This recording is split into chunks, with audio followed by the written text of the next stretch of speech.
No compromise. உங்க சைடுலயும் எங்க சைடுலயும். It's a GT promise. GT Holidays, South India's #1 travel brand. அடமானத்தில் இருக்கும் தங்க நகையை மீட்டு மார்க்கெட் விலையில் உடனடியாக விற்க சிறந்த வழி பிரைம் கோல்ட் ஹப். தொடர்புக்கு 9840551787. தங்கத்தை மட்டுமல்ல உங்கள் தன்னம்பிக்கையையும் மீட்டுத் தருகிறோம். டிடிவி ஓபிஎஸ் எல்லாருமே வெளியேறாங்கல்ல. அண்ணாமலை ஏற்கனவே உருவாக்குனதை கலைச்சிட்டு மறுபடியும் புது ஆட்டம் ஆட பிஜேபி முடிவு எடுத்திருக்கோம். பார்க்கலாம், பொறுத்திருந்து பார்க்கலாம். இப்போ நம்ம செக் வைக்கிறது மோடி ஏமாந்துடக்கூடாது, அதுதான் நமக்கு. மற்ற எதை பற்றியும் டாம் டிக்கன் ஹரியை பற்றி வி டோன்ட் கேர். மோடி மனதுல அண்ணாமலை பெரிய அளவுக்கு இருக்காரு குட் புக்லன்னு நீங்க சொல்லிருக்கீங்க. கடந்த காலங்களில் கொஞ்சம் டார்னிஷும் பண்ணிருக்காங்க, அவரை கொஞ்சம் தட்டி விட்டுருக்காங்க, டார்னிஷ் பண்ணிருக்காங்க. இப்ப எந்த நிலையில இருக்காரு மோடி அமித்ஷா மனநிலையில்? அண்ணாமலை எந்த நிலையில இருக்காரு? பவர் பொலிட்டிக்ஸ்ல 10% பாஜகவில் 50% அண்ணாமலை தான். தனக்கான முக்கியத்துவம் குறைந்து விட்டதாக அண்ணாமலை நினைக்கிறாரா? அதனாலதான் நிர்மலா சீதாராமன் கூட்டிய ஆலோசனை கூட்டத்திலும் பங்கேற்கலையா? டெல்லியில நேற்று நடந்த தமிழக பாஜக தலைவர்கள் கூட்டத்திலும் பங்கேற்கலையா? முக்கியத்துவம் குறைஞ்சது உண்மைதான், அதுல எந்த மாற்றமும் இல்லை. அதாவது காந்தி வரும்போதே காமராஜியை வந்து டார்க்ல வச்சுட்டு தான் ராஜாஜி வேலையை பார்த்தாரு. இரட்டை மனநிலையில இருக்கிறாரா அண்ணாமலை? ரிலாக்ஸ்டா இருக்கிறாரு. Endurance is a virtual politics. இல்ல ரிலாக்ஸ் தெரியல, ஏதோ ஒரு அவருக்கான உண்மையிலே உள்ளுக்குள்ள ஒண்ணு வச்சுக்கிட்டு வெளியே ஒண்ணு பேசுற மாதிரி இருக்கு அண்ணாமலை. அது நீங்க தான் அண்ணாமலைட்ட தான் அந்த பேட்டியை கேட்கணும். இல்ல உங்ககிட்ட கேட்டா தெரிஞ்சிடும் சார், அதனால தெளிவு கிடைச்சிரும். சீமான் ஒரு கட்சியை நடத்தி பெரிய அளவுக்கு அங்கீகாரம் பெற்று வளர்ந்து கொண்டிருக்கிறார். அவரு கேட்டார் போலவே எனக்கும் ஒரு கூட்டம் இருக்குது அப்படின்னு அண்ணாமலை நினைக்கிறாராமே. அதாவது விஜய் ஒரு கட்சி ஆரம்பிச்சிட்டாரு, அவர் ஒரு கூட்டத்தை வச்சிருக்காரு, அதே போல அண்ணாமலைக்குன்னு ஒரு கூட்டம் இருக்கு. நானும் ஒரு கட்சி. முட்டாள்தனமா பல நிரூபிக்காத விஜயையும் பல நிரூபிச்ச சீமானையும் கம்பேர் பண்றீங்க. எங்க உள்நோக்கத்தோட பேசுறீங்க. அண்ணாமலை உழைப்பாளி சார், அவர் உழைச்சிருக்காரு, அவர் லைம் லைட்ல பிஜேபியை கொண்டு வந்துட்டார் சார். இன்னைக்கு இல்ல எனக்கு வேண்டாம், நான் வேறு மாற்று பாதையை தேர்ந்தெடுக்கணும்னு நினைக்கிறாரோ அண்ணாமலைன்ற ஒரு கேள்வி இருக்குல்ல. என்டியூரன்ஸ் இஸ் எ வெர்ச்சுவல் பொலிட்டிக்ஸ்னு பலமுறை சொல்லியாச்சு, உங்களுக்கு பதில் அதை. பொறுமையா இருக்கிறது அரசியல்ல ஒரு நல்ல குணாதிசயம். அண்ணாமலை இப்ப ஒதுக்குனாலோ அவரே ஒதுங்கினாலோ பிஜேபிக்கு தான் இழப்புன்றீங்க? கண்டிப்பா இழப்பு. பல இதுகளை பார்த்துருக்காங்க. எதியூரப்பா, கல்யாண் சிங், உமா பாரதி, மதன்லால் குரானா, அந்த மாதிரி மோடி தலைமையேற்ற பிறகு எந்த மாநிலத்திலும் ஒருத்தர் கூட அந்த மாதிரி போகல. அதுதான் மோடிக்கு லீடர்ஷிப்போட மிகப்பெரிய எக்ஸ்ட்ராடினரி தன்மை. என்ன செய்ய போறார் அண்ணாமலை? என்ன திட்டத்தில் இருக்கார் அண்ணாமலை? பிரைமரி ரோல்ல இல்லாத ஒருத்தர் என்ன செய்திட முடியும்? அதுதான் சபார்டினேட்னா இப்ப டெல்லிக்கு போயிருக்கணும்ல, நிர்மலா சீதாராமன் கூட்டத்துல பங்கேற்றிருக்கணும்ல, நீங்க தான் பிரைமரி ரோல் இல்லன்றீங்க. அவர் பங்கேற்கலனாலும் அந்த கூட்டங்களும் அதனோட போக்கும் நடக்கட்டு. ஆதன் தமிழர்களுக்கு வணக்கம். பல்வேறு துறைகளில் ஆக சிறந்த ஆளுமைகளை சந்தித்து நாம் நேர்காணல் எடுத்து வருகிறோம். அந்த வகையில் மீண்டும் நம்மோடு இணைந்திருக்கிறார் அரசியல் திறனாய்வாளர் திரு ரவீந்திரன் துரைசாமி அவர்கள். அவரிடம் கேட்பதற்கு நிறைய இருக்கின்ற வாரங்களோடமே கேட்போம். வணக்கம் திரு ரவீந்திரன் துரைசாமி சார். வணக்கம் மதேஷ், எப்படி இருக்கீங்க சார்? நல்லா இருக்கிற மதேஷ். தமிழக அரசியல்ல நிறைய பரபரப்புகள் நடந்த வண்ணம் இருந்து கொண்டிருக்கிறது. குறிப்பா என்டிஏ கூட்டணி பலப்படும் அப்படின்னு பார்த்தால் 21, 18, 39 அமித்ஷா சொல்லிட்டு போனாரு. ஆனா அந்த 18ல யார் யார் இருக்காங்கன்னால நான் பல கேள்வியை வச்சேன். அந்த 18ல இருக்கிறவங்களே ஒன்னொன்னா இப்ப வெளியே போயின்னுக்கிறாங்க. இந்த வெளியேறும் படலம், இந்த வெளியேறக்கூடிய அரசியல் எல்லாம் திரைமறைவில் அண்ணாமலை இருக்கிறார். ஏன்னா அந்த 18 உருவாக காரணமாக இருந்தவரே அண்ணாமலை தான்.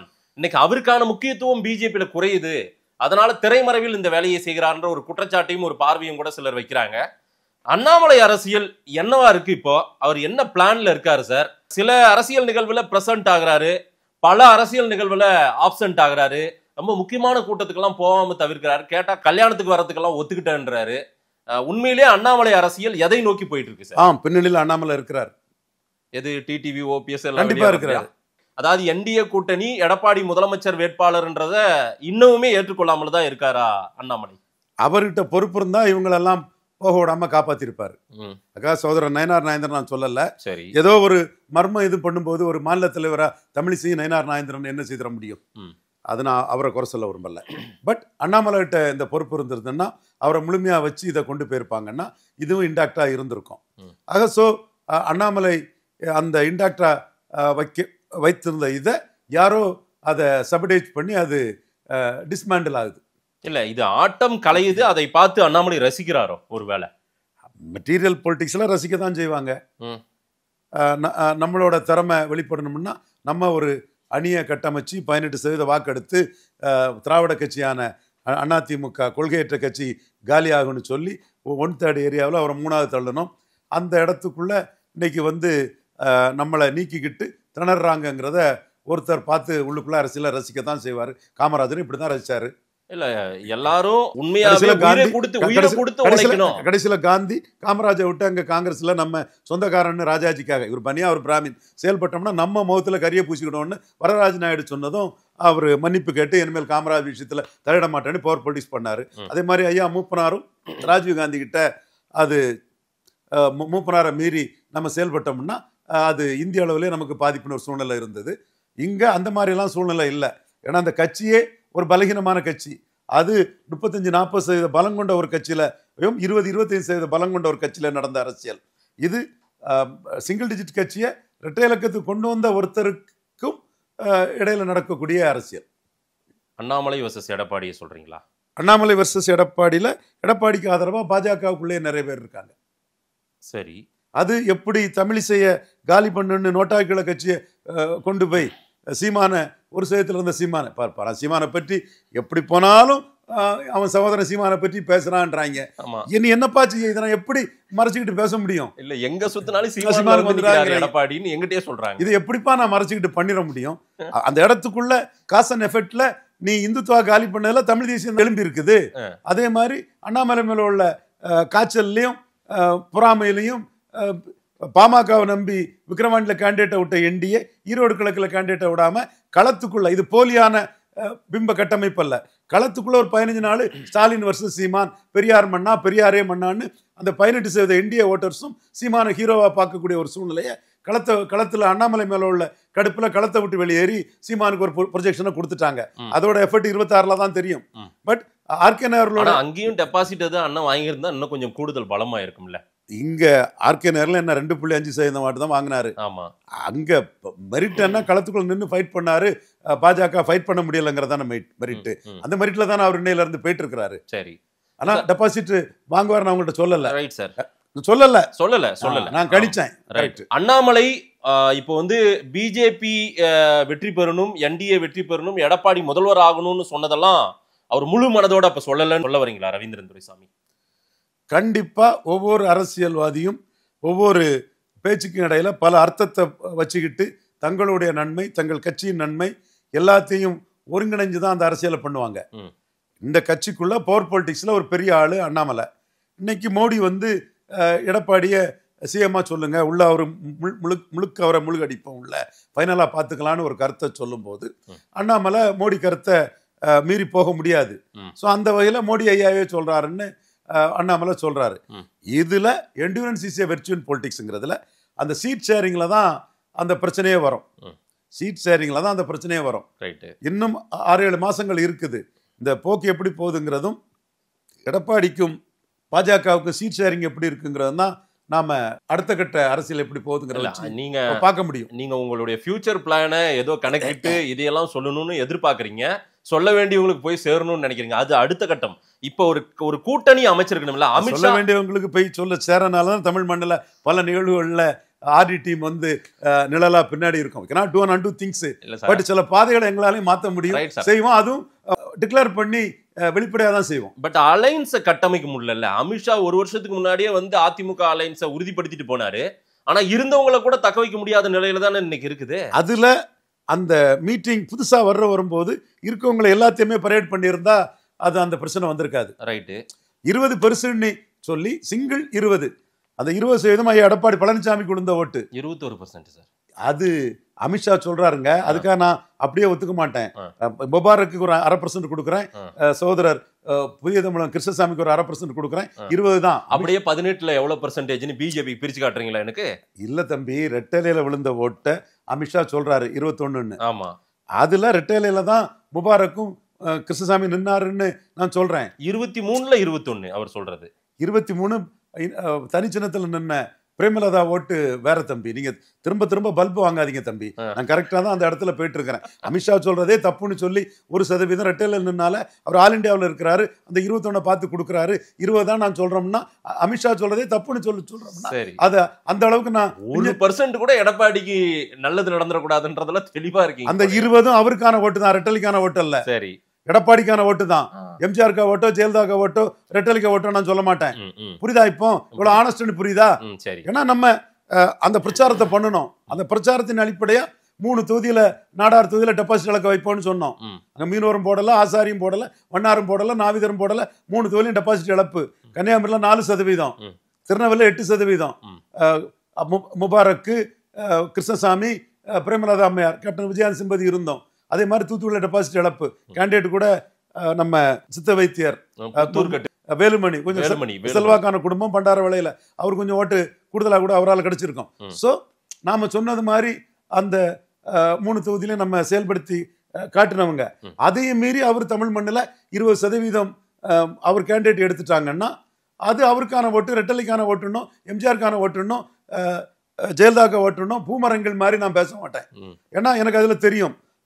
தர்மபுரி, சேலம், விழுப்புரம், சிதம்பரம், கள்ளக்குறிச்சி, நாமக்கல்ல மு.க. ஸ்டாலினோட பெரிய தலைவர், இண்டிவிஜுவல் மு.க. ஸ்டாலினோட எடப்பாடி பழனிசாமி பெரிய தலைவர். என்னடா ரவீந்திரன் துரைசாமி எடப்பாடி பழனிசாமி தூக்கி பேசுறானா? இல்லை, என்னைக்கு நான் உண்மையை தான் பேசுவேன். உண்மையும் நேர்மையும் தான் அந்த இடத்துக்குள்ள நிற்குங்கிறது எனக்கு தெரியும். ஆனா அது அதிமுக ஓட்டு அல்ல.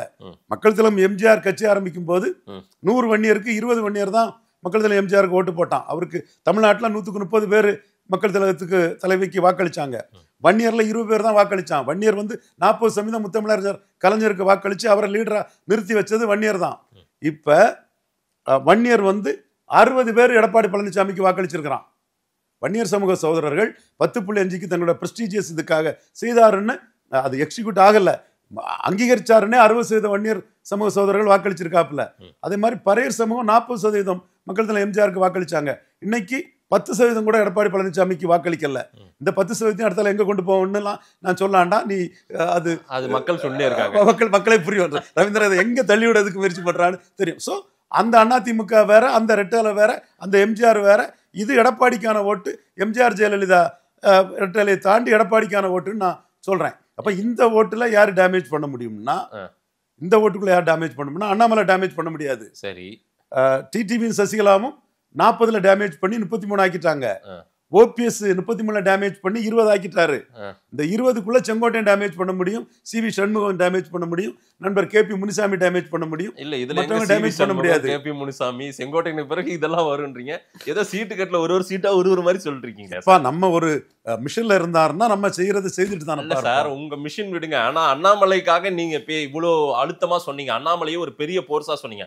அண்ணாமலை கட்டிய கட்டடத்துல ஒரு செங்கலா உருவிட்டு இருக்காங்களோ இப்ப எல்லாமே உருவப்பட்டு போயிட்டு இருக்குது. அவருடைய பலம் அங்க கட்சியில குறையறதுனால எல்லாமே குறைஞ்சிட்டு இருக்கா?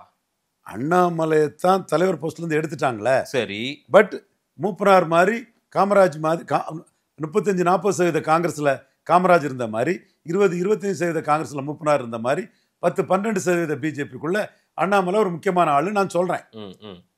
இல்ல சார், ஏற்கனவே அவர் ஒரு 18% வச்சிருந்தார்ல சார். அவங்க இப்ப வேண்டான்னு நினைக்கிறாங்களோ? 18ங்கிறது ராமதாஸுக்கு 4, தினகரன் ஓபிஎஸ்க்கு ஓட்டு. அதுதான் சார். இப்ப டிடிவி, ஓபிஎஸ் எல்லாருமே வெளியேறாங்கல்ல. ஆமா, அண்ணாமலை ஏற்கனவே உருவாக்குனதை கலைச்சிட்டு மறுபடியும் புது ஆட்டம் ஆட பிஜேபி முடிவு எடுத்திருக்கோம். பார்க்கலாம், பொறுத்திருந்து பார்க்கலாம். இப்ப நம்ம செக் வைக்கிறது மோடி ஏமாந்துடக்கூடாது, அதுதான் நமக்கு. மற்ற எதை பற்றியும் டாம் டிக்கன் ஹரியை பற்றி வி டோன்ட் கேர். இப்போ நிர்மலா சீதாராமன் அம்மையார் கூட பர்சனலா பார்க்கும்போது இன்னொரு சிஎம் கேண்டிடேட் பற்றி பேசியிருக்கிறாங்க. பட் நம்ம அவங்க கான்மேன், அவங்க புரோக்கர்ஸ், இவங்களை பற்றி எல்லாம் நம்ம மரியாதையை கொடுக்கறது கிடையாது. சரி, சோ நம்ம மோடி ஏமாந்துடக்கூடாதுங்கிறதா நம்ம நோக்கம். நிர்மலா சீதாராமன் அங்க அண்ணாமலை குறித்து ஏதேனும் தவறா பேசியிருந்தாங்களா? நிர்மலா சீதாராமனே அண்ணாமலைக்கு முரணாதான் இருக்காங்களா? ஒருவேளை சிஎம் கேண்டிடேட்டுங்கிறது அண்ணாமலை மனசுல இருக்கக்கூடிய சிஎம் கேண்டிடேட் தான் நிர்மலா சீதாராமன் மனசுல இருக்குது. அது எப்படி உருவம் பெறுங்கிறதுல சிக்கல் இருக்குது. 20% எடப்பாடி வந்திருக்கிறாரு. அவரை உடனே தட்டி விடக்கு யாரும் விரும்ப மாட்டாங்க. 20%னா சாதாரண ஓட்டல்ல. பிரைம் மினிஸ்டர் கேண்டிடேட் இல்லாமல் பணம் செலவழிக்காம ஐயா எடுத்த ஓட்டு, ரெட்டலைக்கான ஓட்டுன்னெலாம் நான் சொல்ல மாட்டேன். அதே ரெட்டலை எங்கள் சீனியர் எட்மண்ட் சார் ஜெயித்த திருநெல்வேலியில் 40% வரணும், அங்கே 8% தான் வந்தது. இங்கே சேலத்தில் எம்ஜிஆர் ஜெயலலிதாவை தாண்டி வந்துட்டு இருக்குது சேலம் சிதம்பரத்தில். ஸோ அது எடப்பாடிக்கு ஓட்டு தான். அப்படி ஒரு 20% ஓட்டோட ஒருத்தர் வராருன்னா அவருக்குள்ள ஒரு முக்கியத்துவம் கொடுத்து அவங்க செயல்படுறாங்க. இதில் அவரை 20%க்குள்ளே நிற்கணும். பாஜகவுக்கு 11.4%க்கும் சீட்டு வாங்கணும். அது நிர்மலா வாங்கினா என்ன, அண்ணாமலை வாங்கினா என்ன, நயினார் வாங்கினா என்ன, மோடிக்கு அந்த பலத்துக்குரிய சீட்டு வாங்கி ஆகணும். தனக்கான முக்கியத்துவம் குறைந்து விட்டதாக அண்ணாமலை நினைக்கிறாரா? அதனாலதான் நிர்மலா சீதாராமன் கூட்டிய ஆலோசனை கூட்டத்திலும் பங்கேற்கலையா? டெல்லியில நேற்று நடந்த தமிழக பாஜக தலைவர்கள் கூட்டத்திலும் பங்கேற்கலையா? முக்கியத்துவம் குறைஞ்சது உண்மைதான், அதுல எந்த மாற்றமும் இல்லை.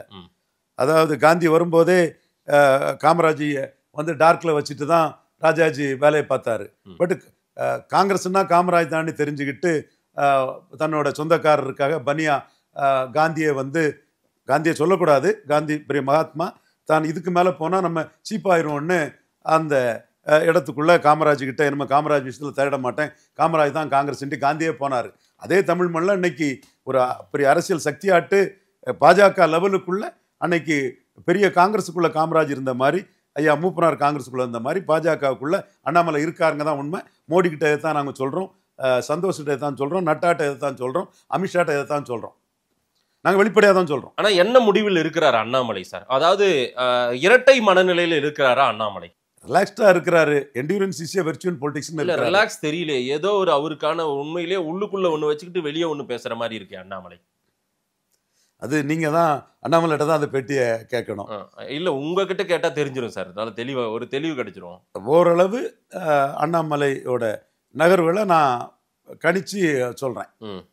அந்த வகையில் அவர் வந்து தமிழக பாஜகவில் அசைக்க முடியாத சக்திங்கிறது எடப்பாடிக்கும் தெரியும். அது உண்மை சார். அதனால தான் அவருக்கான ரெஸ்பெக்டை கொடுத்தாரு, மேடையில் எல்லாமே நடந்தது.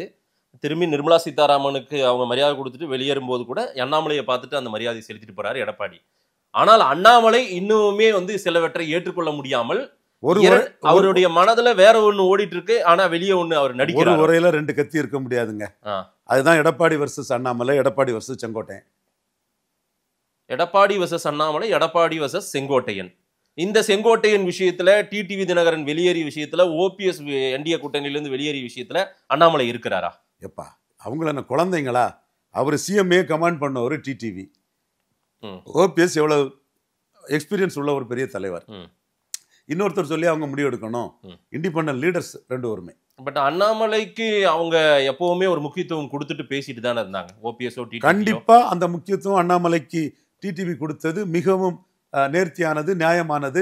4 மணிக்கு டிடிவிக்கு பிறந்த நாளுக்கு ட்வீட் போட்டார். அன்னைக்கு ட்விட்டர் இருந்து, இன்னைக்கு தான் எக்ஸ் தளம். 5 மணிக்கு டிடிவிக்கு ஃபோன் பண்ணி பேசினார் அண்ணாமலை. என்டிஏக்குள்ள டிடிவியை கொண்டு வந்தார். என்டிஏக்குள்ள இருந்து எடப்பாடியை வெளியே தள்ளி எடப்பாடிக்கு இடம் இதுதான் காட்டணுங்கிற மூலம் தான் அண்ணாமலை அதை பண்ணார். ஸோ என்டிஏக்குள்ளேயே பாஜகக்குள்ளேயே நுழைய முடியாத டிடிவிக்கு அந்த என்ட்ரியை கொடுத்தது அண்ணாமலை தான். அது டிடிவியே அண்ணாமலையை பொழுது பேசுறதுலேருந்தே உங்களுக்கு அது தெரியும். இல்லை அது operation success sir, patient dead தானே, அங்கே ஒன்றுமே லாபம் வரல. பார்லிமெண்ட்டுக்கே வராத ஒரு அசம்பிளியில் சரண்டர் ஆகக்கூடிய அளவுக்கு எடப்பாடிக்கு he showed the place for Edappadi Palaniswami. 26லையும் கூட்டணி இல்லை, 29லையும் கூட்டணி இல்லைங்கிற ஒரு அண்ணாமலை இருக்கக்கூடிய பிஜேபி கூட நம்ம கூட்டணி வைக்கலன்னா 3வது நம்மளை தள்ளிடுவார் அண்ணாமலை தமிழக அரசியல் களத்திலேன்னு அச்சப்பட்டு வந்துட்டார்ல. அது அண்ணாமலைக்கு வெற்றி தானே. சரி, அண்ணாமலைக்கு முயற்சிக்கு அது வெற்றி தானே. சரி, ஓகே. இல்லை நீங்க ஆரம்பத்திலே பேட்டி தொடங்கும் போது ஒரு விஷயம் சொன்னீங்க, இந்த இடத்துல நயினார் இருக்கிற இடத்துல அண்ணாமலையே இருந்திருந்தால் இவங்க எல்லாரையும் ஒன்னா ஆர்கனைஸ் பண்ணியிருப்பாருன்னு. இன்னைக்கு என்டிஏ நல்லா இருக்கணும், எடப்பாடியை நாமெல்லாம் தூங்காம உழைச்சி அவரை வந்து உயிரை கொடுத்தாவது எடப்பாடியை முதல்வர் ஆக்கணும்னு சொன்னவர் ஏன் அதுக்கான முயற்சி எடுக்கலன்னு நான் கேட்கிறேன். அண்ணாமலை சீட் ஷேரிங்னு முடியலைங்க. 2 இதே சீட் ஷேரிங் தான் முடிஞ்சது. நகர்ப்புற உள்ளாட்சியில் 5% சீட்டு கேட்டாரு அண்ணாமலை. 2% தான் தர முடியும்ட்டு ஓபிஎஸ் தரலான்னு சொல்லும் போது இவர் சேலத்துக்கு கிளம்பி போயிட்டாரு எடப்பாடி. ரெஃபரண்டம் ஃபார்கெய்னர் எடப்பாடி. அதை நாம ஏத்துக்கிட்டு தான் பேசணும். சரி, அதனால கூட்டணி முறிஞ்சு 5% ஓட்டு எடுத்தார். உங்ககிட்ட கூட சொன்னோம் இல்லையா, நீ சீமான் 3வது வருவாரான்னு கேட்டேன். நான் சொன்னேன் அண்ணாமலை தான் டெல்லி பணபலம் உள்ளாட்சி தேர்தல் நகர்ப்புற சொன்னா இல்லையா. அப்ப சீமானை பற்றி நான் சொல்றது நாளைக்கும் கரெக்டா இருக்குங்கிறக்காக தான் இதை பதிவு பண்றேன். ஸோ அண்ணாமலை அதை சாதிச்சாரு. அதற்கு பிறகு 12 சீட்டு கேட்டார் அண்ணாமலை. 6 சீட்டு தான்னாரு எடப்பாடி. 12 சீட்டுக்கு தகுதியான ஓட்டை எடுத்து காட்டிட்டாரு. ஸோ பார்லிமெண்ட்டுக்கு 12 சீட்டு, 72 வேண்டாம், அசம்பிளிக்கு ஒரு 60 சீட்டு வேணுங்கிறதுல உறுதியா இருக்கிறாங்க. இப்போ டெல்லி இதுலேயே 50 சீட்டுக்கு மேல வேணும்னு அமித்ஷா சொல்றாருங்கிற கருத்துக்கள்லாம் வருது இல்லையா. அப்போ அண்ணாமலை உழைப்புல வந்த ஓட்டுக்குள்ளிய சீட்டை வாங்கணுங்கிறதா இப்போ மேட்ரு. ரைட். ஆனா ஒதுங்கி இருக்கிறாரே, ஒதுங்கிறாரோ இல்ல ஒதுக்கப்படுறாரோ ஏதோ ஒண்ணு நடக்குது இல்ல, அது லாபத்துக்கு கொடுக்குமா என்ன? சீட்டை முதல்ல வாங்கணும், நீங்க நினைக்கிற மாதிரி சீட்டை நம்பர்ஸ் அதிகப்படுத்தணும், அதுக்கு பிறகு வின்னிங் அதை காட்டணும், ரிசல்ட்டை காட்டணும், இதெல்லாம் இருக்குது இல்ல. அந்த ப்ராசஸ்க்கெல்லாம் அண்ணாமலை எல்லாம் ஒட்டி வாழணும் இல்ல, இணங்கி போகணும். பாஜக போன்ற கட்சிகள்ல இப்படிதான் பண்ண முடியும். காமராஜ் மாதிரி காந்திக்கு எதிராட்டம், மூப்பனார் மாதிரி ராஜீவ் காந்திக்கு எதிராட்டம் பொலிட்டிக்ஸ் பண்ணி பவர் பொலிட்டிக்ஸ் பண்ண முடியாதுங்க. சரி, பட் இவர் பவர் தான். ஆனா அந்த கட்சியில பவர் பொலிட்டிக்ஸ் பண்ண மாதிரி இந்த கட்சிக்குள்ள பவர் பொலிட்டிக்ஸ் பண்ண முடியாது. என்றாலும் இவரோட ஸ்டேச்சருங்கிறது கல்யாண் சிங், எதியூரப்பா, உமா பாரதி இந்த மாதிரிப்பட்ட ஒரு ஸ்டேச்சர்ல இருக்கக்கூடிய ஒரு தலைமைக்கும் அது தெரியும் இவரை பற்றி. ரைட். இந்த அதிருப்தியை எப்படி சரி கட்ட போறாங்க? அண்ணாமலை அதிருப்தியில தான் இருக்காரா? அதை சரி கட்டணும் இல்ல பிஜேபி? அண்ணாமலை அதிருப்திங்கிறது சீட் ஷேரிங்கில் வாங்கிட்டாங்கனாலே அண்ணாமலை வில் பி ஹாப்பி. நம்ம உழைப்புக்குள்ள சீட்டை வாங்கிட்டாங்கன்னு அவர் ஹாப்பி ஆயிடுவார். ஸோ இப்போ அது கிடைச்சாவே போதும்னு நினைக்கிறாரா? தனக்கு ஏதேனும் ஒரு பெரிய பொசிஷன் வேணும்னு அவர் நினைக்கிறார். அது கிடைச்சா மூப்பனாருக்கு ஆட்களுக்கு சீட்டு மேக்சிமம் கிடைச்ச மாதிரி பார்லிமெண்ட் போடனா காமராஜ் தான் நான் கொடுக்க கேண்டிடேட்டை நீ ஓகே சொல்லி அனுப்பியா, உனக்கு என்ன அங்கே தெரியுங்கிற மாதிரி சொல்ல முடியலைன்னாலும் இங்கே வந்து ஒரு 50% சீட்டாவது அண்ணாமலைக்கு ஆதரவாளர்களுக்கு கிடைக்கக்கூடிய அளவுக்கு அது இருக்கும்.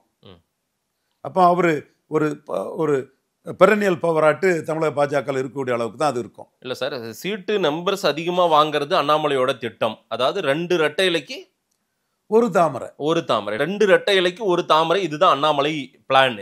20%க்கு 11.4. ரைட்டு. அப்படி பார்த்தா ஒரு 50-60 சீட்டு வருமா? 60 சீட்டு ஒரு ஆவரேஜா போடு. பார்லிமெண்ட் அசம்பிளின்னு எல்லாம் இருக்குல்ல, அதுக்கும் கொஞ்சம் கிரேஸ் கொடுத்துட்டு 60 சீட்டு ஓகே. அது நடந்தாதான் பிரச்சாரத்துக்கு வர்றது, எடப்பாடி முதல்வர்னு சொல்றது, முதல்வர் வேட்பாளர்னு சொல்றது, இதையெல்லாம் மனதில் வச்சு அண்ணாமலை அடுத்த கட்ட பயணமா இருக்குன்றீங்களா? அது ஒருவேளை நடக்கலன்னா நகர்ப்புற உள்ளாட்சியில் நடந்த மாதிரி, மக்களவையில் நடந்த மாதிரி கூட இதாக நடக்கலாமே. இல்ல, அதுக்கு வந்து வாய்ப்பு குறைவு. அதுக்கு வாய்ப்பு குறைவு. அந்த பிளேஸ்ல அண்ணாமலை இப்ப இல்ல, வாய்ப்பு குறைவு. 2 பேருமே அனுபவம் பட்டுட்டாங்க, 2 பேருமே தோத்து போனாங்க, 2 பேருக்குமே சீட்டு வரல. சரி, அதனால வாய்ப்பு குறைவு தான் அதுக்கு. இல்ல சார், நயினாருடைய ரோல் இப்போ வந்து எடப்பாடியோடு நட்பு சக்தியாவே போயிட்டு இருக்குது, சரிங்களா? அந்த ரேப்போ வந்து அதுல அண்ணாமலை இப்போ வந்து எதுவுமே பண்ணாம நயினார் மேல எந்த குற்றமும் சொல்லதுக்கு இல்ல. தலைமை என்ன நினைக்குதோ அதை நயினார் கரெக்டா தான் செய்துட்டு இருக்கிறாரு. அந்த எக்ஸஸா நான் நினைச்சிருந்தா என்கிட்ட கேட்டிருந்தா ஓபிஎஸ்ங்கிறத தவிர்த்திருக்கலாம். சரி, அந்த ஒண்ணு சொன்னார்ல, அது புடம் தெரியாம சாமி ஆடுறது. இன்னும் ஒண்ணுலயும் புடம் தெரியாம சாமி ஆடுறாரு நயினாரு. பட் அவருக்கு ரோலை கரெக்டா தான் பண்ணிட்டு இருக்கிறாரு. ராமநாதபுரத்திலையும் திருநெல்வேலியும் 30% மேல வாக்கெடுத்த ஒரு எலிஜிபிளான ஆள் தான். அதுக்குள்ள நம்ம வரல. இங்க அண்ணாமலை வெர்சஸ் அதிமுக தான் இங்க இஷ்யூ. சீமான் ஒரு கட்சியை நடத்தி பெரிய அளவுக்கு அங்கீகாரம் பெற்று வளர்ந்து கொண்டிருக்கிறார். அவருக்கு ஏற்றார் போலவே எனக்கும் ஒரு கூட்டம் இருக்குது அப்படின்னு அண்ணாமலை நினைக்கிறாராமே. அதாவது விஜய் ஒரு கட்சி ஆரம்பிச்சிட்டாரு, அவர் ஒரு கூட்டத்தை வச்சிருக்காரு, அதே போல அண்ணாமலைக்குன்னு ஒரு கூட்டம் இருக்கு, நானும் ஒரு கட்சி. முட்டாள்தனமா பல நிரூபிக்காத விஜயையும் பல நிரூபிச்ச சீமானையும் கம்பேர் பண்றீங்க. எங்க உள்நோக்கத்தோட பேசுறீங்க? இல்ல, எனக்கு அது நோக்கம் இல்ல சார். அந்த மாதிரி அண்ணாமலை தானும் பலமானவர், தனக்கும் ஒரு கூட்டம் இருக்கு, தானும் ஒரு புது கட்சி தொடங்கலான்ற ஒரு மனநிலையிலும் இருக்கார். அது ஒரு எண்ண ஓட்டமும் அவருக்கு ஓடிட்டு இருக்கு சில மாதங்களா அப்படின்னு சொல்றாங்களேன்னு நான் சொல்றேன். நான் விஜய் இந்த இடத்துல பொருத்தி பார்க்கறது, புதுசா கட்சி தொடங்கினாரே, விஜயே தொடங்கிட்டாரு, நம்ம தொடங்குறதுக்கு என்ன அப்படின்னு அண்ணாமலை நினைக்கிறதா நான் சொல்றேன். நான் விஜய் கட்சி தொடங்குறது, விஜயகாந்த் தொடங்குறது, கமல்ஹாசன் தொடங்குறதுலாம் வேற. இவர் ஒரு தேசிய கட்சியில இருக்கிறாரு. இந்த கட்சியை ரெட்டை இலக்கத்துக்கு கொண்டு வந்திருக்கிறாரு. ஸோ என்டியூரன்ஸ் ஈஸியா வெர்ச்சுவல் பொலிட்டிக்ஸ்ங்கிறது தான் காமராஜும் மூப்பனாரும் அந்த உள்கட்சி அரசியலில் தமிழ் மண்ணில் காட்டுனது. அதே மாதிரி அண்ணாமலையும் தான் செயல்படுவார். கட்சிக்குள்ள இருந்து தன் பலத்தை காட்டி 50% சீட்டு தன்னோட ஆதரவாளர்களுக்குங்கிற அளவுக்கு அதை கொண்டு போவாருங்கிறதா என்னோட எதிர்பார்ப்பா இருக்கு. பிஜேபியில தான் அவருடைய டிராவல் பயணிக்கும், அதுல எந்த மாற்றமும். அதுதான் அவருக்கு நல்லதுங்கிறது என்னோட கருத்து. அதான் உங்க கருத்தை அவர் சொல்றீங்க. ஆனால் அவர் முழு மனதோடு பிஜேபியோடு இணக்கமா போலையோ? பிஜேபியோடு அவர் இணக்கமா போறாரா போகலையாங்கிறதெல்லாம் அவர் உழைத்த எடுத்த வாக்குக்குரிய சீட்டு கிடைக்கிறத பொறுத்து தான் அடுத்த கட்டம் நம்ம சொல்லணும். அண்ணாமலை உழைப்பாளி சார், அவர் உழைச்சிருக்காரு, அவர் லைம் லைட்ல பிஜேபியை கொண்டு வந்துட்டார் சார். இன்னைக்கு இல்ல எனக்கு வேண்டாம், நான் வேறு மாற்று பாதையை தேர்ந்தெடுக்கணும்னு நினைக்கிறாரோ அண்ணாமலைன்ற ஒரு கேள்வி இருக்குல்ல. என்டியூரன்ஸ் இஸ் எ வெர்ச்சுவல் பொலிட்டிக்ஸ்னு பலமுறை சொல்லியாச்சு, உங்களுக்கு பதில் அதை. பொறுமையா இருக்கிறது அரசியல்ல ஒரு நல்ல குணாதிசயம், அது வந்து வெற்றியை கொடுக்குங்கிறது அதோட கணக்கு. அதே வேளை strike the iron while it is காட்னு சொல்லலாம். அந்த மாதிரி ஒரு சூழ்நிலையில பாஜகவே இல்லை. நான் திரும்ப காமராஜ் மூப்பனார் அண்ணாமலைன்னு சொல்லும்போது காமராஜர் கட்சி நியர்லி 40% இருந்து கண்ட்ரோலில் வச்சுருந்தாரு. பேச்சுலர் எல்லாத்தையும் ஒழுங்கி பசும்பன் தேவர்லேருந்து ஆதிமலை நாடார்லேருந்து வல்லத்தரசுலேருந்து இவர் நாடிமுத்து பிள்ளையிலேருந்து உடையார்லேருந்து அத்தனை பேரையும் ஏதாவது ஒன்று சொல்லி கட்சியை விட்டு நீக்கி கட்சியை கண்ட்ரோலில் வச்சுருந்தாரு. தலைமையை எடுத்து ஃபைட் பண்ணார். இவர் தான் காங்கிரஸ் நிரூபித்தார். மூப்பனாரும் அதே பாணியில் ஒரு 20-25% மக்களவை கிடைக்கக்கூடிய ஒரு கட்சிக்குள்ள அந்த போர் பொலிட்டிக்ஸை பண்ணி ஜெயித்தார். இந்த கட்சிக்குள்ள இதை இரட்டை இலக்கத்து கட்சி கொண்டு போனது அண்ணாமலை தான். ஆனால் 20% ஓட்டோட ஒருத்தர் வாராரு, அவர்கிட்ட கட்சி ஈல்ட் ஆயிட்டு அந்த இடத்துக்குள்ள அண்ணாமலை முக்கியமானவராக தான் இருக்கிறாரு. அதில் he must measure his steps. இல்ல அண்ணாமலை முக்கியமானவரா இருக்காருன்னு நீங்க சொல்றீங்க. டெல்லியில ஒரு பெரிய ஹோல்ட் அண்ணாமலைக்கு இருக்குன்னு சொன்னீங்களே. மோடி மனதுல அண்ணாமலை பெரிய அளவுக்கு இருக்காரு குட் புக்லன்னு நீங்க சொல்லியிருக்கீங்க. கடந்த காலங்களில் கொஞ்சம் டார்னிஷும் பண்ணியிருக்காங்க. அவரை கொஞ்சம் தட்டி விட்டுருக்காங்க, டார்னிஷ் பண்ணியிருக்காங்க. இப்ப எந்த நிலையில இருக்காரு மோடி அமித்ஷா மனநிலையில்? அண்ணாமலை எந்த நிலையில இருக்காரு? பவர் பொலிட்டிக்ஸ்ல 10% பாஜகவில் 50% அண்ணாமலை தான். அது பிஜேபி கிடைச்சது இல்லையா, அண்ணாமலை கிடைச்சதுன்னு நீங்க பிரிச்சு கொடுக்குறீங்க. எங்க காமராஜ் தான் முழுமையா கட்சி கண்ட்ரோல்ல வச்சிருந்தாரு. மூப்பனார் தான் 75% கண்ட்ரோல்ல வச்சிருந்தாரு. இந்த 10% ஓட்டுல 50% அண்ணாமலை ஓட்டுன்றேன். 5% அண்ணாமலைக்கு உரியதா? அது மேல உள்ளவங்களுக்கும் தெரியும். அதை ஈஸியா அதை ஜஸ்ட் லைக் தட் அதை துரத்திக்கு போட்டுக்கிட்டு இழப்ப சந்திக்க மாட்டாங்க. சோ அண்ணாமலை இப்ப ஒதுக்குனாலோ அவரே ஒதுங்கினாலோ பிஜேபிக்கு தான் இழப்புன்றீங்க? கண்டிப்பா இழப்பு. பல இதுகளை பார்த்துருக்காங்க. எதியூரப்பா, கல்யாண் சிங், உமா பாரதி, இது மதன்லால் குரானா, அந்த மாதிரி மோடி தலைமையேற்ற பிறகு எந்த மாநிலத்திலும் ஒருத்தர் கூட அந்த மாதிரி போகல. அதுதான் மோடிக்கு லீடர்ஷிப்போட மிகப்பெரிய எக்ஸ்ட்ராடினரி தன்மை. அப்படிப்பட்ட ஒரு தன்மையில இருக்கிறவரு அண்ணாமலையை போக விட்டுருவாரா? அதெல்லாம் நடக்காது. அப்படியெல்லாம் எதுவும் நடக்காது பிஜேபிக்குள்ளார. அண்ணாமலை ஒரு ரூட்ல போறாரு. அண்ணாமலையோடு இருக்கக்கூடிய மற்ற தலைவர்கள்லாம் டெல்லி ரூட்டை பிடிச்சி டெல்லியில் போய் உட்காந்துட்டாங்க அவரை தவிர. இதே எப்படி பார்க்கறது? அதுதானே தமிழிசையை காலி பண்ணதுக்கு எல்லாருமே டெல்லி ரூட்டை பிடிச்சி கடைசியில் பாஜகவை காலி பண்ணாங்கல்ல. அண்ணாமலையை காலி பண்ணதுக்கு ஈரோடு கிழக்கில் கேண்டிடேட்டை விட முடியாம சீமான் கிட்ட அந்த லீடர்ஷிப்பை விட்டுட்டு போனாங்கல்ல. இது காங்கிரஸ் பாஜக போன்ற தேசிய கட்சிகளில் இதுதான் நடக்கும். மூப்பனாருக்கு எதிராக அவர் காமராஜ் ஆட்சி அமைப்புன்னு சொன்னாலும் அது ஜெயிக்காதுன்னு வாழப்பாடி ராமமூர்த்தி ஓப்பனாட்டே ஒரு இதை கொடுப்பாரு. இது தேசிய கட்சிகளோட கோஷ்டி மோதல் அரசியல்ல இது வழக்கமான தன்மை தான். நம்ம யாரையும் அதில் குறை சொல்லதுக்குள்ள. ஒவ்வொருத்தரும் தங்களுக்கு சீனியாரிட்டி இருக்கும், தாங்கள் உழைச்சிருப்பாங்க, தாங்கள் ஒரு இடத்துக்குள்ளே வரணும்னு முயற்சி பண்ணுறதுல தப்பு இல்லை. அது யாராக இருந்தாலும் சரி, எல்லாரும் நமக்கு சகோதரர்கள் தான். ஒருத்தர் முகத்தை ஒருத்தர் பார்க்கணும். எந்த நிகழ்ச்சியை பார்த்தாலும் அண்ணன் தங்கையா பழக வேண்டிய லெவலில் தான் அவங்க இருக்காங்க. அவங்க உயர்வுக்கு அவங்க முயற்சி பண்ணுவாங்க. இண்டிவிஜுவல் பொலிட்டிக்ஸ் காங்கிரஸ் பாஜக போன்ற கட்சிகளில் இருக்கத்தான் செய்யும். அண்ணாமலையுடைய அரசியல் அடுத்து வர்ற நாட்கள் எப்படி இருக்கும்னு நினைக்கிறீங்க சார்? தெள்ள தெளிவா அண்ணாமலை தமிழ்நாடு பாஜகவின் முகம். எடுத்த ஓட்டுல பாதி அண்ணாமலைக்கு சொந்தமானது.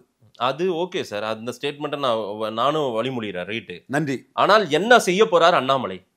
என்ன திட்டத்தில் இருக்கார் அண்ணாமலை? பிரைமரி ரோல்ல இல்லாத ஒருத்தர் என்ன செய்திட முடியும்? அதுதான் சபார்டினேட்னா இப்ப டெல்லிக்கு போயிருக்கணும்ல, நிர்மலா சீதாராமன் கூட்டத்தில் பங்கேற்றிருக்கணும்ல. நீங்க தான் பிரைமரி ரோல் இல்லைன்றீங்க. அவர் பங்கேற்கலன்னாலும் அந்த கூட்டங்களும் அதனோட போக்கும் நடக்கட்டு. ஆமா, அது நடக்குது. அண்ணாமலை என்ன செய்ய போறாருன்னு நான் கேட்கிறேன் சார். வாங்குற சீட்ல தன் ஆதரவாளர்களுக்கு 50% சீட் வாங்குவார். இது என்ன அண்ணாமலை ஆதரவாளர்னு ஒரு பிரிவு இருக்குன்னா பிஜேபியில? அதெல்லாம் காங்கிரஸ் பாஜகவில் இதான் கலாச்சாரம். Right sir. பிஜேபியில் அந்த கலாச்சாரம் கிடையாதுல்ல. பிஜேபியில் பார்ட்டி நேஷன் ஃபர்ஸ்ட் பார்ட்டி நெஸ்ட்னு இதில் பண்ணாலும் கூட சரி, அந்த ஒரு எம்பி இருந்தாருன்னா அவர் ஏரியாவுக்குள்ள அவருக்கு ஆட்கள் மாவட்ட தலைவராக வருவாங்க. அந்த மாதிரிலாம் வரக்கூடிய சூழ்நிலையில் இப்போ அண்ணாமலையை என்கேஜ் பண்ணி கரெக்டாக வச்சிருக்குன்னு சொன்னால் அண்ணாமலைக்கு எண்ணத்து ஓட்டத்துக்கு ஏற்ற சீட் ஷேரிங்லையும் சீட் ஐடென்டிஃபிகேஷன்லையும் அண்ணாமலைக்கு ஒரு ரோல் கொடுப்பாங்கன்னு நான் எதிர்பார்க்கேன். டெல்லி அந்த முக்கியத்துவத்தை புரிஞ்சு வச்சிருக்காங்களா அண்ணாமலை விஷயத்தில்? நம்மளே தெரிவிச்சிருக்கிறோம். நீங்கள் தெரிவிச்சிருக்கீங்க. இப்போ அந்த மனநிலையில் இருக்கிறது மாதிரியே தெரியலையேன்ற நான். அதெல்லாம் இல்லை. தமிழ்நாட்டில் எப்படியாவது சாதிக்கணும் பார்லிமெண்ட்டில் நினைக்கிறவங்க அண்ணாமலைக்கு உரிய முக்கியத்துவத்தை கொடுக்கத்தான் செய்வாங்க. பார்க்கலாம் சார். வர நாட்களில் முழுக்க அண்ணாமலை குறித்தான பேட்டியை மட்டுமே நான் உங்ககிட்ட எடுக்கணும்னு நினைச்சேன். சுற்றி வளைச்சு நான் அங்கேயே தான் திரும்ப அந்த கேள்வி எங்க போனாலும் சீமான் வந்துடுறாரு. வந்துடுறாரு. தம்பிய தம்பிக்குள்ள ரோல எல்லாரும் கில்லிங் சைலன்ஸ் பண்ணும்போது நம்ம திணிச்சிடுறாம. அண்ணாமலையின் முதல்வர் வேட்பாளர் கூட சீமான்னு நீங்க சொல்லியிருக்கீங்க, கரெக்ட்? அண்ணாமலே அதுக்கான ரேகைகளை காட்டினாரு, பட் கொஞ்சம் லேட், அது ரொம்ப லேட்டா காட்டினாரு. ஆனா அந்த மனநிலை அண்ணனோடு இந்த தம்பி ரொம்ப நெருக்கமா இருக்காரு. அதை காட்டினாரு, அதுல அண்ணனோடு இந்த அண்ணன் நிறைய நெருக்கமா தான் இருக்காரு. அப்ப வெளிப்படையாவே சீமான புஷ் பண்ணி நிறைய பேசியிருக்கிறாரு. நிறைய விஷயங்கள் சார் அண்ணாமலை குறித்தான இந்த விவாதம் மக்களுக்கு கொடுப்போம். நேரில் வந்து நேரம் கொடுத்து பேசியமைக்கு நன்றி. நன்றி மாதேஷ்.